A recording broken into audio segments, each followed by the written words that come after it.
Thank you for listening to the Speaking Out on Sex Abuse podcast with host Clara and Jimmy Hinton. If you're new to the podcast, please subscribe and share so you never miss an episode. Search for us on your favorite podcast app, or you can find the podcast on jimmyhinton.org and findingahealingplace.com. Please rate our show, subscribe, and share so we can spread the word.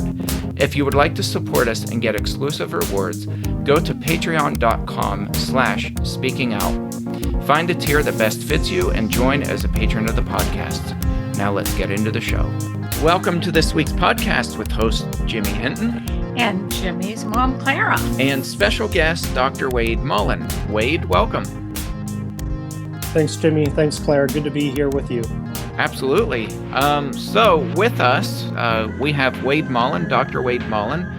He's a professor, a researcher, an advocate working to help those trapped in confusion and captivity that mark abusive situations. Wade is a fellow Pennsylvanian from Lancaster, Pennsylvania. So we're not that far apart. We're about 2.5, 3 hours apart. So It's nice to have a fellow Pennsylvanian. Yeah. So today we're going to talk about your book, your upcoming book, Something's Not Right. We'll hold it up there for the viewers to see. Something's Not Right, Decoding the Hidden Tactics of Abuse and Freeing Yourself from Its Power. I got to say, Wade, excellent book. Excellent book. Very good. Jimmy shared it with me, and it is truly excellent. Oh, thank you. Yeah. It's good to hear. Well, tell us a little bit about what led you into this, because you and I, this is the first time that you and I have actually spoken face to face, which is unusual because in the world of advocacy, it's a really small world. So we, and it's a tight knit community. So we, of course, know of each other and, interact. And I saw a lot of your research and was just really intrigued because what I like about what you do is your research really talks about techniques that abusers use. And I really try to focus on techniques from a preventative perspective. So anyway, tell us a little bit about what prompted you to write this book. Yeah, and I'll just say, really respect the work that both of you have been doing in the advocacy world on behalf of survivors. So it's an honor to finally meet you. Yeah, thank you. Yeah. So I was a pastor at a church outside of Philadelphia for about 8 years, and during the latter half of my time there, went through some really difficult experiences related to abuse and allegations of abuse. And I had attempted to advocate for those who had been traumatized and injured and harmed and were reaching out for help, and sadly discovered that there were others in leadership above me that wanted to shut those stories down. Yeah, it was a very difficult few years. And while I was going through that experience at the church, I was also trying to finish up a PhD program and had decided to focus my dissertation work on how evangelical organizations were using what are called impression management strategies in the wake of an image-threatening event. So something happens that threatens their reputation, threatens their image in the eyes of the people, in the eyes of the public, and then they get to work at using various tactics to try to defend themselves. And so I wanted to understand how that was happening, to what extent, if there were patterns that could be observed.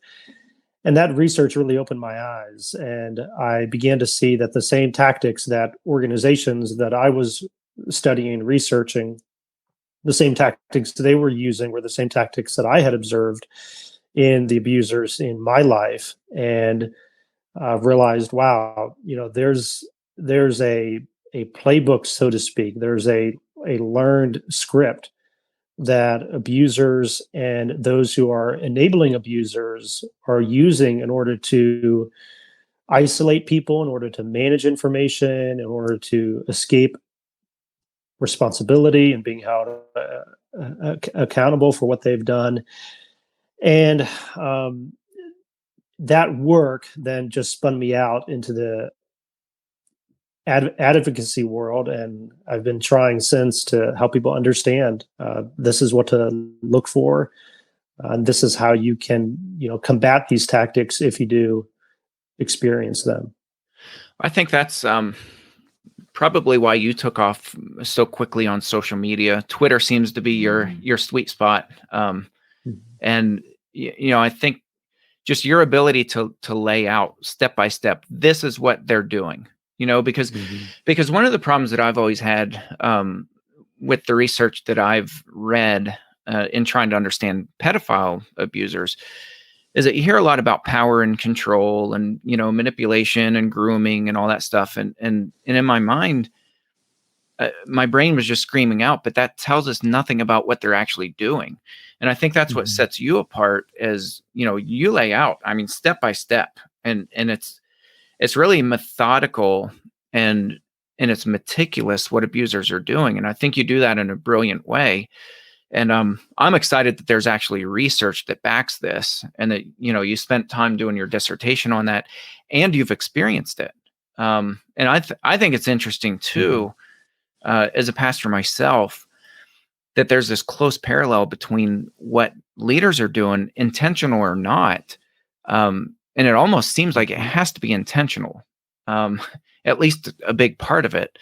And I'd like to hear your thoughts on that. But yeah, it's fascinating that there's such a close parallel between what church leaders are doing to cover up abuse and what the abusers themselves are doing. Do you think that it's intentional on the part of the church leaders? Well, yeah, first I'll just echo what you've said, that I do think that the process is very similar, that an abuser might go through in order to control a victim, and what let's say a team of leaders at the top of an organization might go through when they are approached by somebody with the story of that abuse. And so I say that tragically, then often the victim goes through a very similar process of being manipulated and deceived and controlled. There's research that's been done to try to understand whether or not people use impression management or these various tactics at a subconscious or semi-conscious, or are fully aware of what they're doing. And I think it's somewhere in between. What I've come to believe, at least this is what my current view is that there are individuals who intend to deceive. So they know what's true, but they don't want other people to discover that. And so they perhaps realize that if I just say this outright lie, let's say denying that something happened, this didn't happen, or that's categorically false, right? So they learn perhaps that that's effective. People perhaps, won't come back and challenge that. But let's say over time they realize that that's not effective, or in this scenario, a straight out denial is not going to work because the evidence is too clear. And so, I have to acknowledge that something has happened.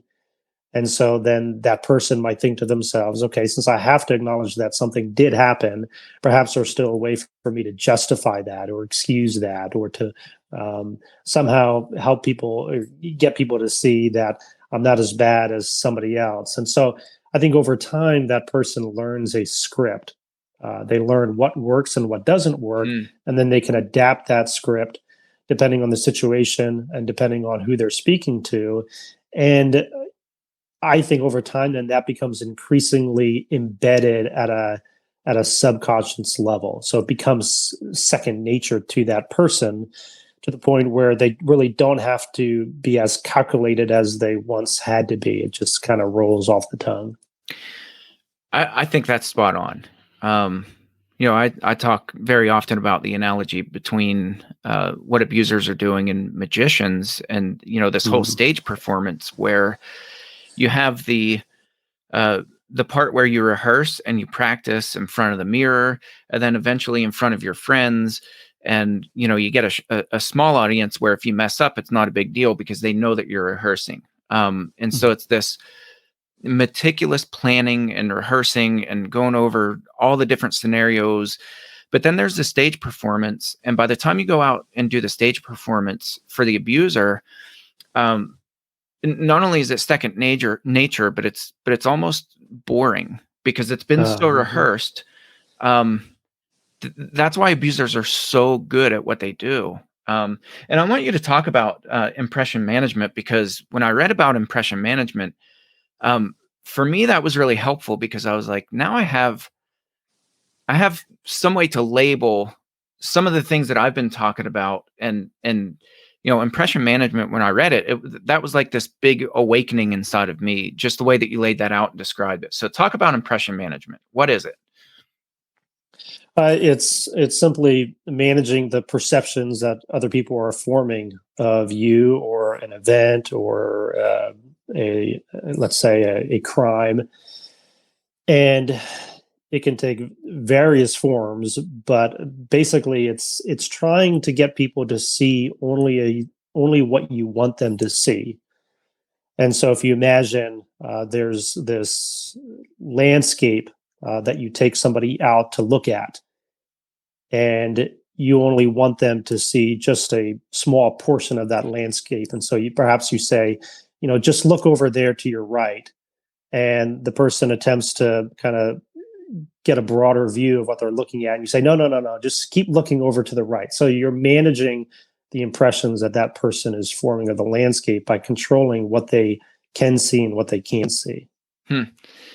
Well, you talked too about the curtain, when at a play or, something like that, where what goes on behind the stage is really equally as important as what goes on in front of the audience, but the audience doesn't see what's going on behind the curtain. Right. And I thought that was a really, really good way to describe that what happens on the other side of the curtain where the audience faces, that's what matters.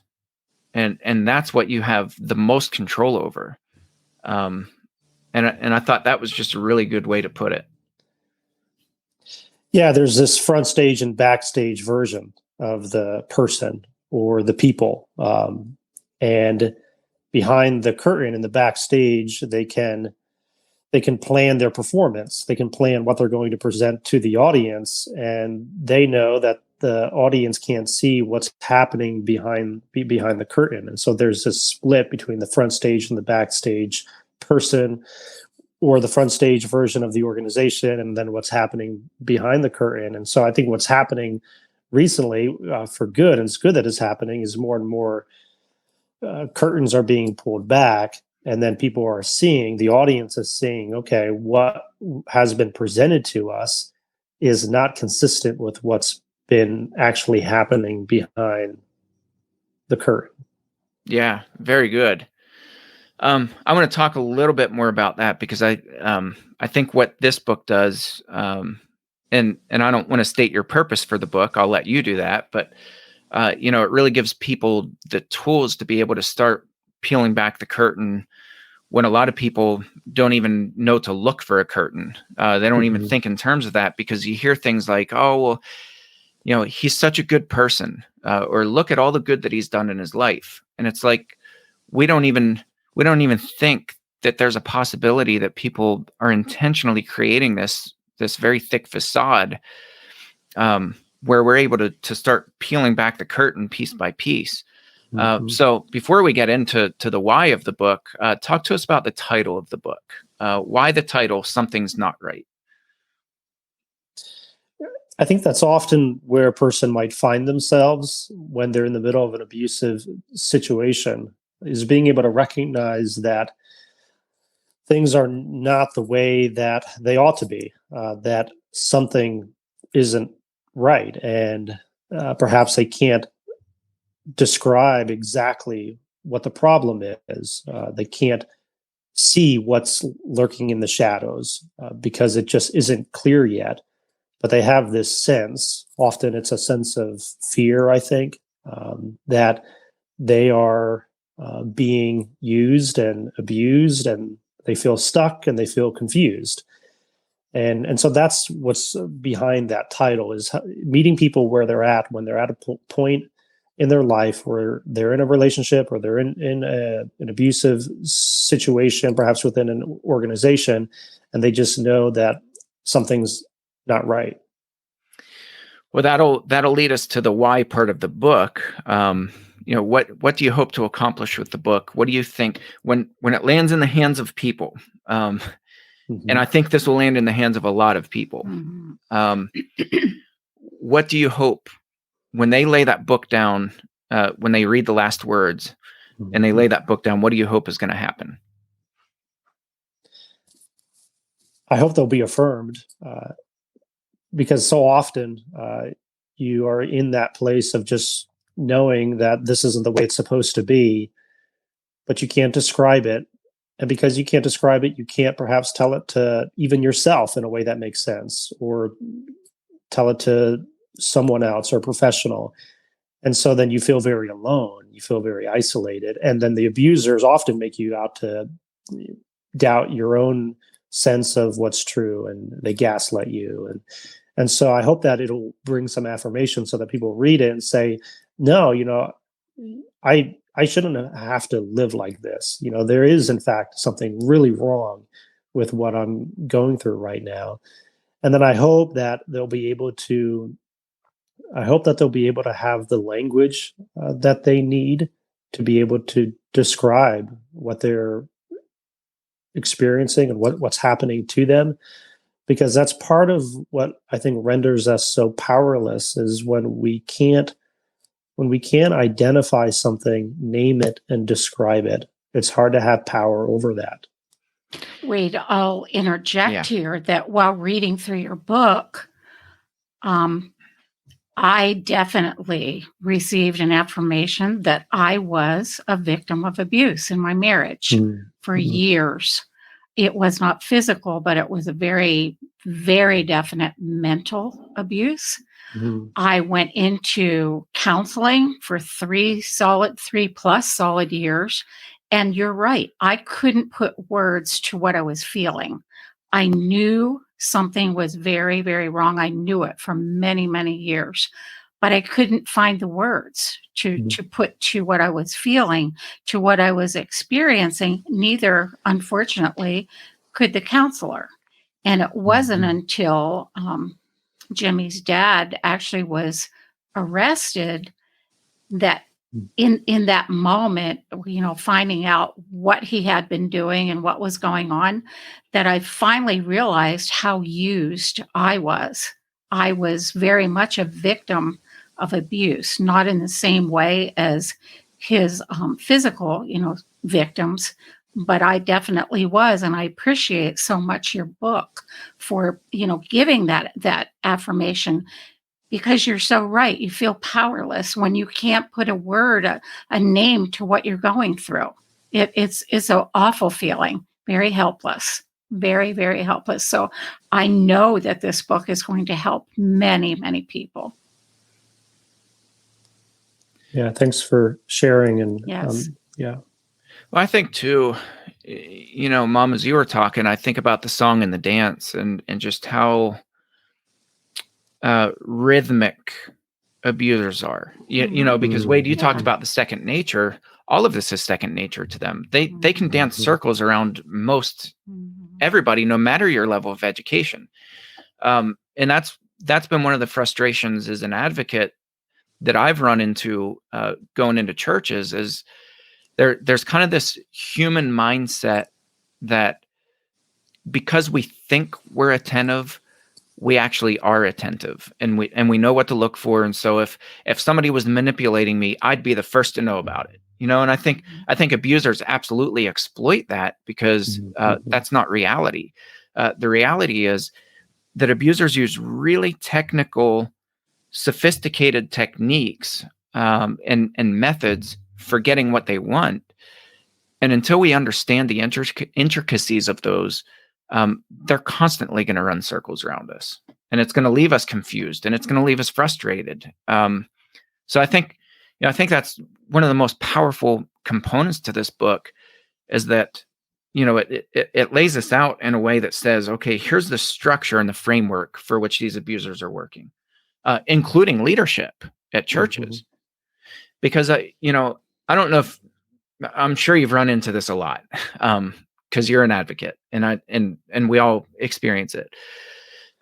But people who naively think, if I just explain the hurt that's on my heart, the church leaders will have compassion, and they will side with me, and they will help to protect me.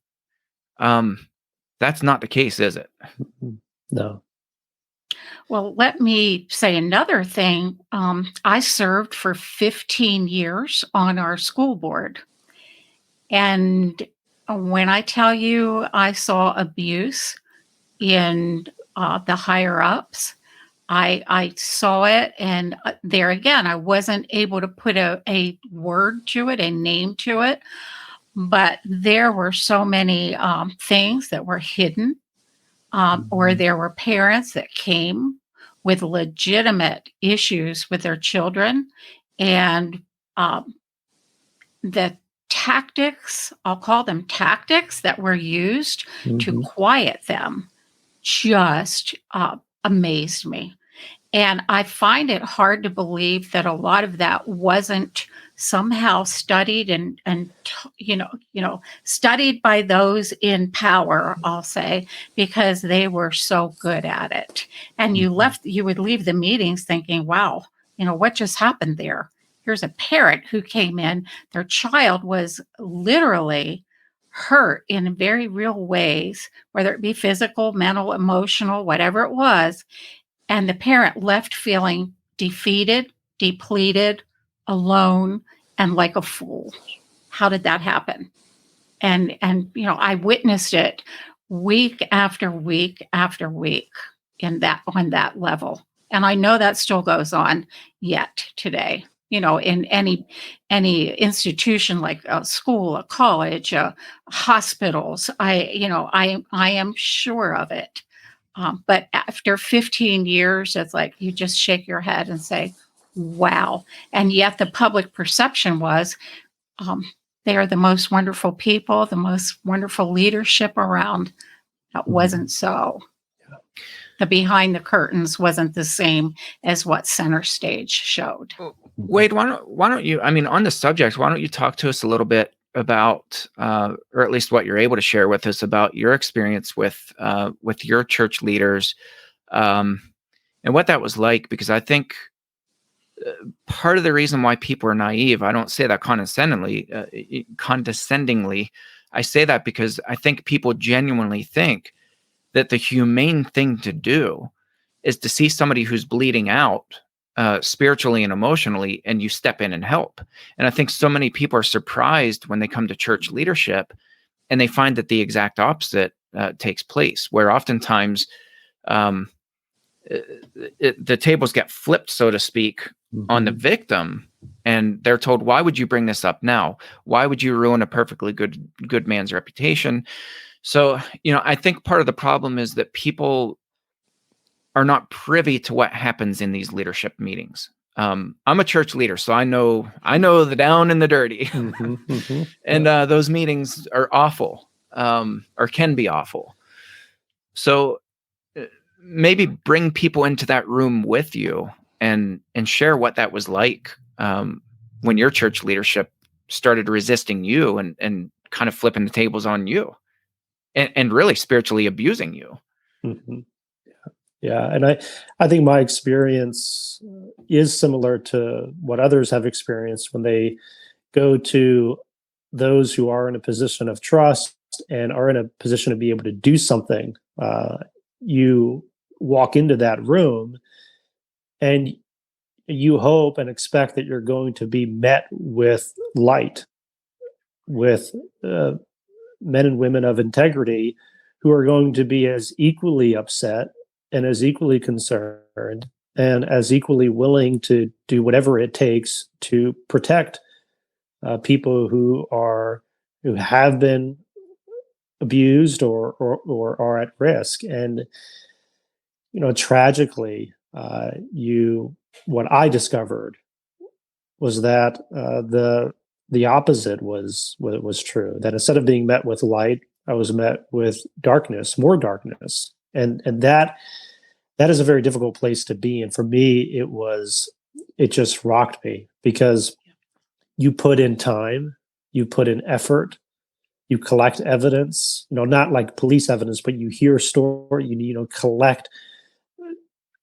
things that need to be revealed, and you put in this work because you want to make sure that you're right and what you're saying is true and you're taking appropriate steps. And all of a sudden, the hope that you had that this is finally going to result in some measure of justice, that hope is dashed, and you discover, no, things are actually about to get worse.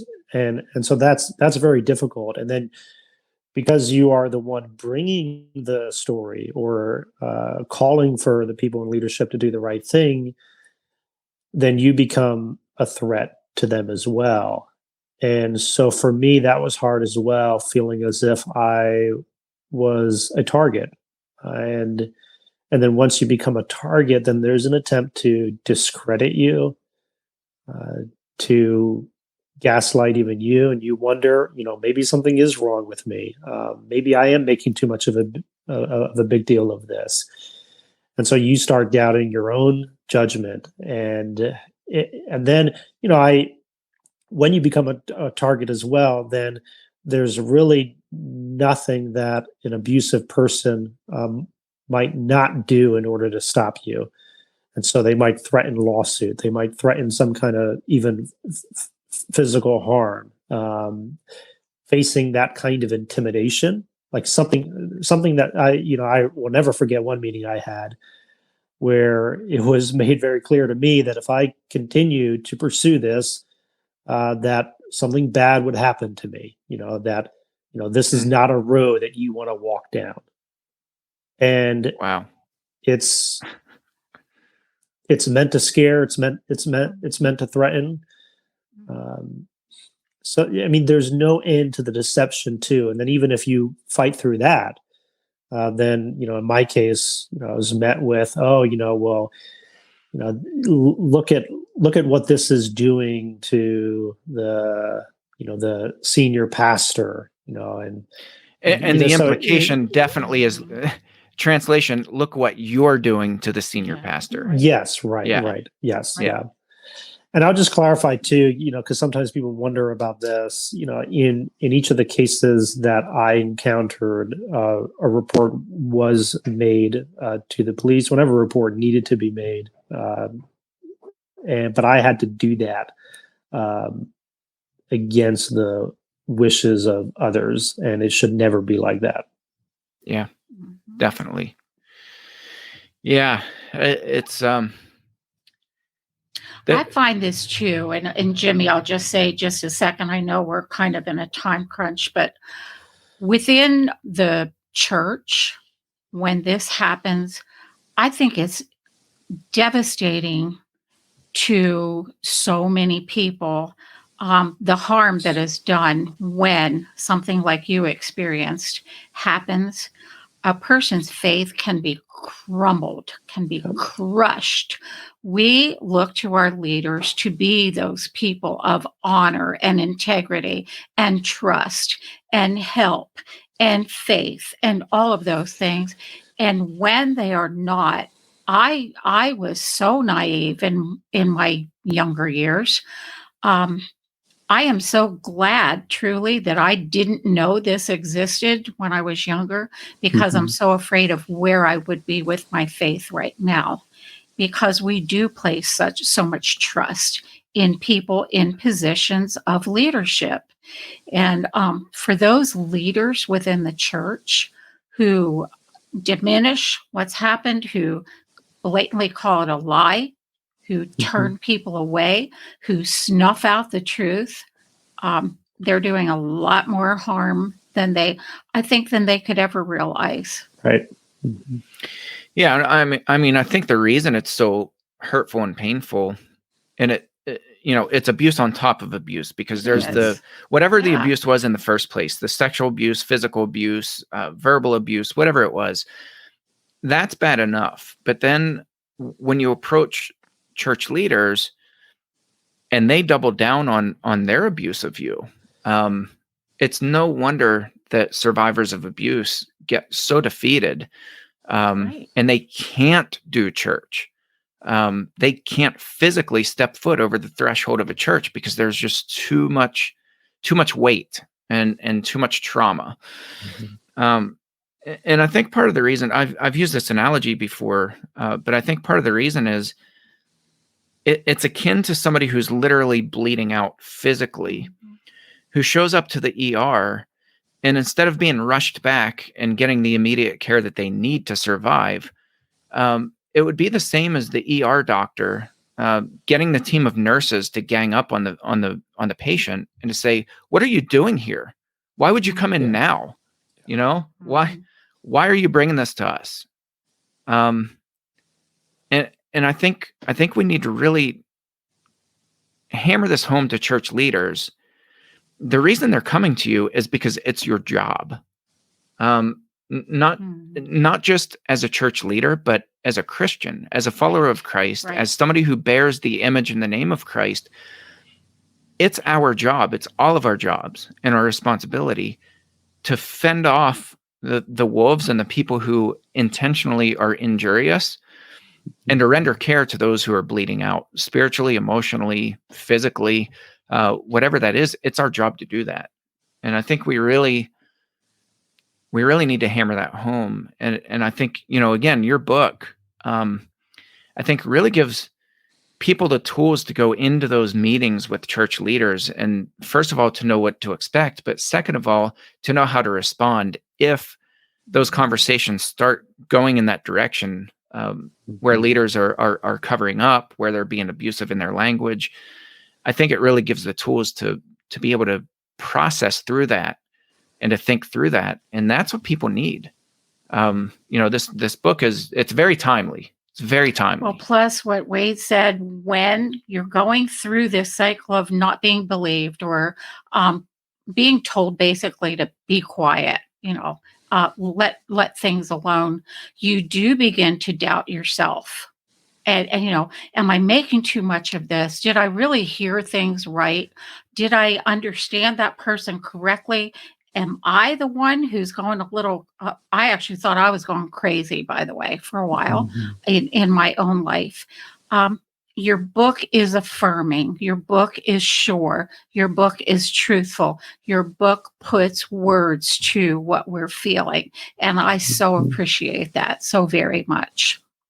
Truly. Did a really good job with that. Yeah, for sure. Yes, truly. I want you to talk about abuse for a while, because one of, I don't want to say criticism, that's not the right word. One of the recommendations, I guess, that Mom and I get a lot is, you have this podcast, the Speaking Out on Sex Abuse podcast. Why don't you talk about physical violence, domestic violence? Why don't you talk about, and people will talk about all these different forms of abuse, and they want us to address that because they see all these parallels between sexual abuse, child sexual abuse, and these other forms of abuse. We don't do that a whole lot because we just, my area of specialty is child sexual abuse. That's just where I focus my research mostly.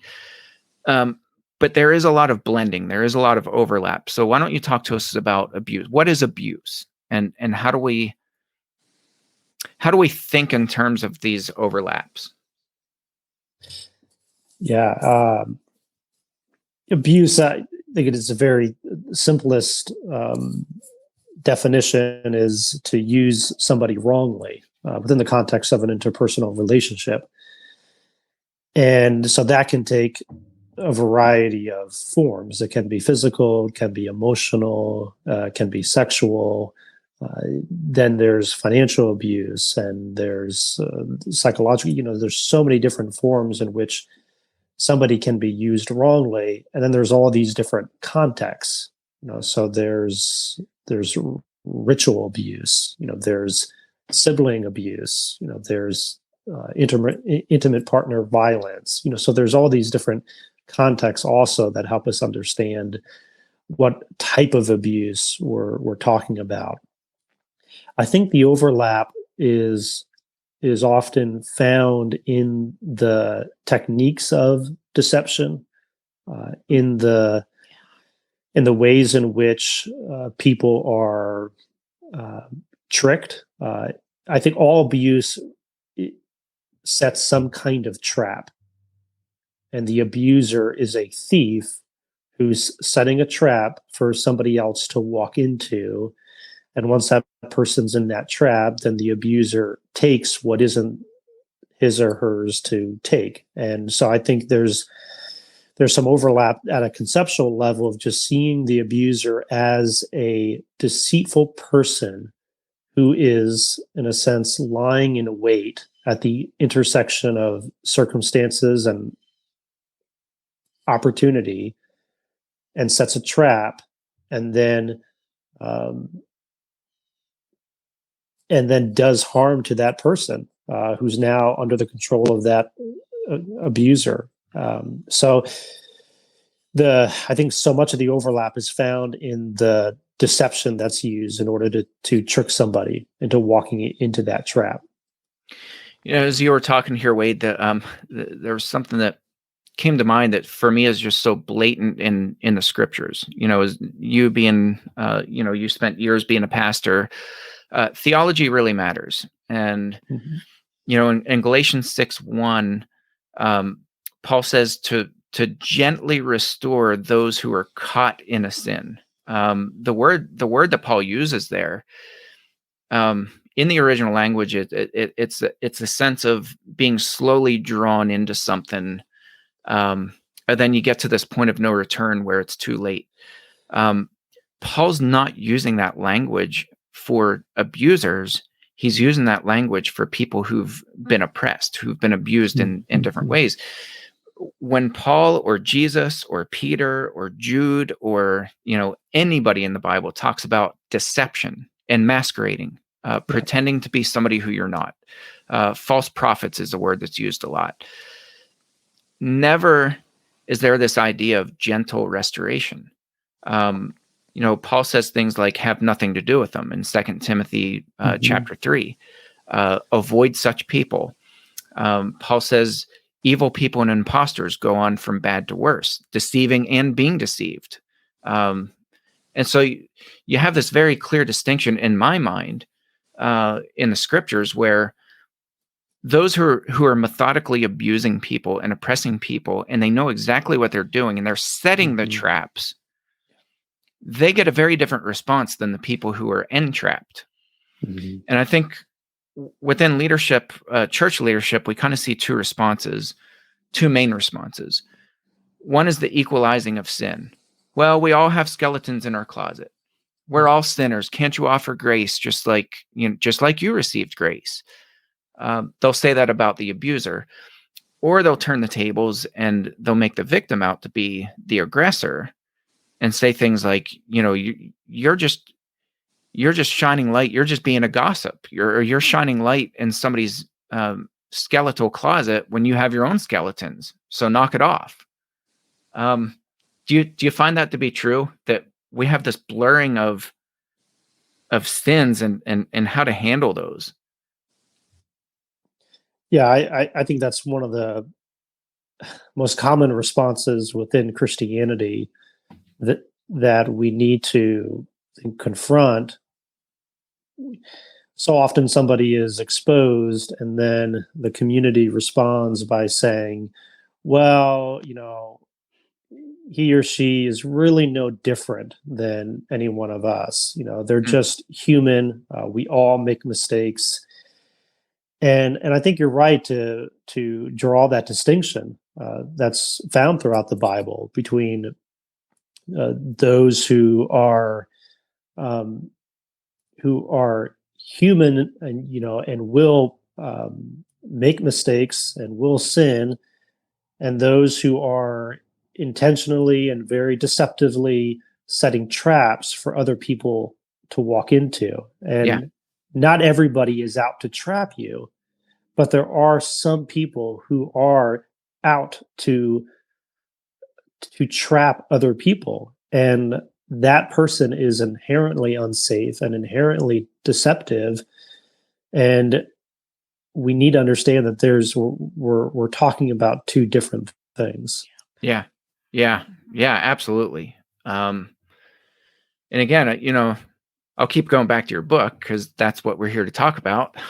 But I think that's one of the really important things about your book is that, it shows how people set those traps, and it's saying like this is not just people messing up or people thinking about something and being tempted and being drawn into that. That's not what this is. This is people who,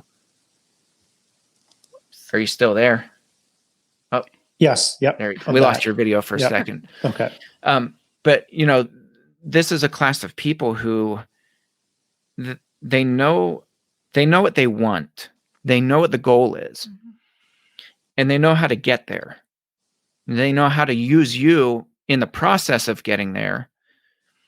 And when push comes to shove and they got what they want, you're disposable. The victim is disposable.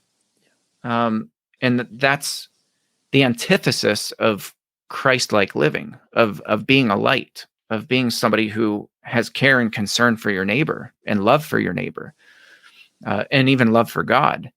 I think it's so important to show people there's this radical distinction in the scriptures about this. Like, it's not just us saying that abusers are different. God himself talks about it a lot. And that's really important. So, okay, I want to ask if somebody feels like something's not right, they have that intuition kicked up, they feel like they're being manipulated. What first step would you recommend for them? What direction should they go? Well, I think it's always important for somebody in that situation to choose for themselves, what would be best for them. Because one of the things that often happens when you're in that abusive environment is agency and choice is taken from you. And so I think it's good to give people options. I think one thing that helped me and could help somebody else is to take an inventory of what you know to be true. And so, for example, the senior pastor who I kept having to meet with, and those meetings never went well. At different points would say to me, where is this root of bitterness coming from? Why are you so angry? And I'd walk away from that feeling very confused because I wasn't yelling. That wasn't something I identified in myself. And so there was one night when I decided to just write out all the events and situations and things that had happened that had angered me. And I just kept writing. I was angry when, I was angry when, I was angry when. And hours into the night, I wrote, and I didn't realize how much evil there was, and that I had every right to be angry, and that everybody should be angry. And for me, that was sort of the first time that I told this story back to myself and took an inventory of what I knew to be true. And that was eye-opening for me. It was also affirming. And then I think also it could be helpful to talk to somebody else. And that can be hard, and it can be difficult to find somebody who is both competent and caring. But if you can find that person who will listen to your story in an unrushed way, I think that's really important too, because hopefully that person can also help you unravel all of those threads that have been tangled up and help you make sense of your experience, and then also help you to attach some language to what you've gone through, and then help you identify some steps that maybe you can take. And so that was also what was really helpful to me. So it was sometime after I did that self-inventory that I met with a professional psychologist and told my entire story. And that was a freeing day for me when I did that. That's very powerful. Mm-hmm. Well, I guess along that line, if you were speaking to victims of abuse who are reading your book, what do you hope that they will be encouraged to do, or that they will gain from reading this book? I hope that it will give them some hope.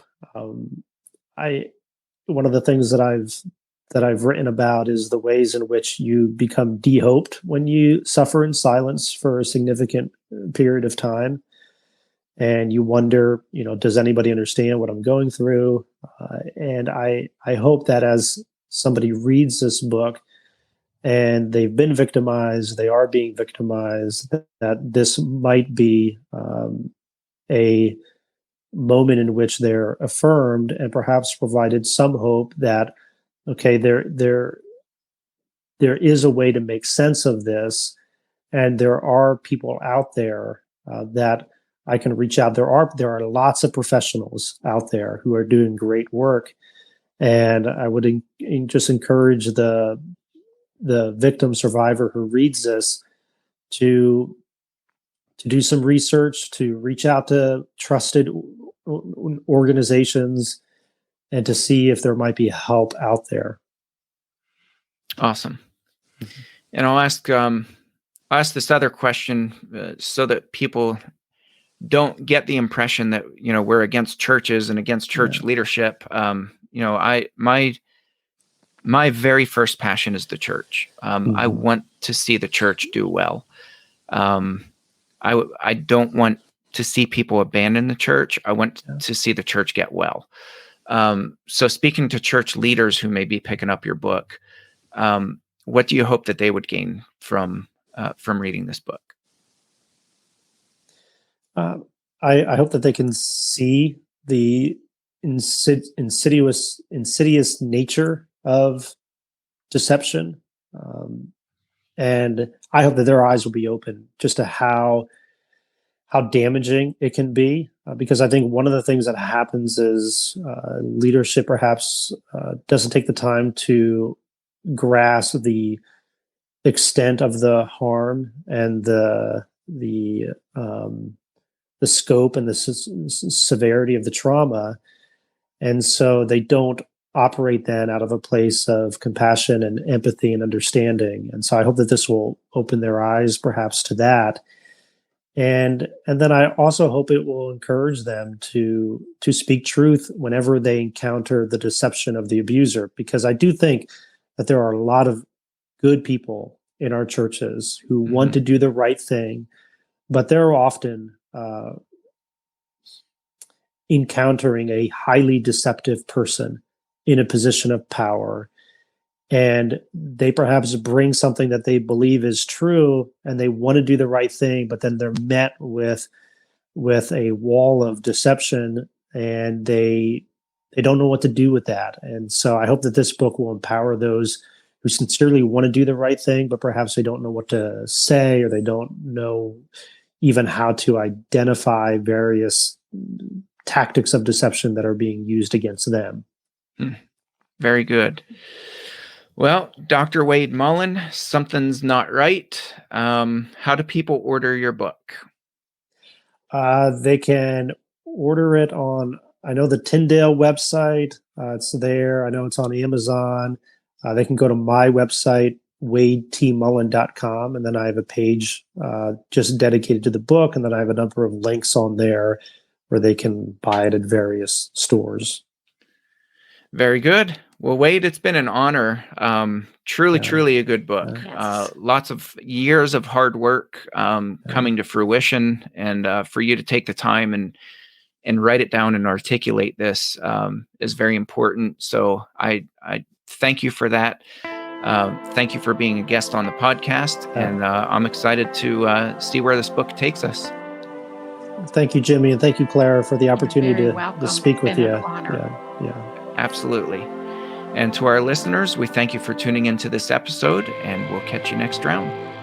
Thanks again for listening to today's episode. Thank you to our patrons who make the podcast possible. If you found it helpful, please follow on Spreaker and search for the Speaking Out on Sex Abuse podcast in your favorite podcast app. Be sure to hit subscribe and rate the show. If you believe in what we do, consider supporting the podcast by becoming a patron, and check out the cool rewards our patrons receive. Share with your friends and tell the world. Join us in speaking out on sex abuse so we can change the tides and prevent abuse.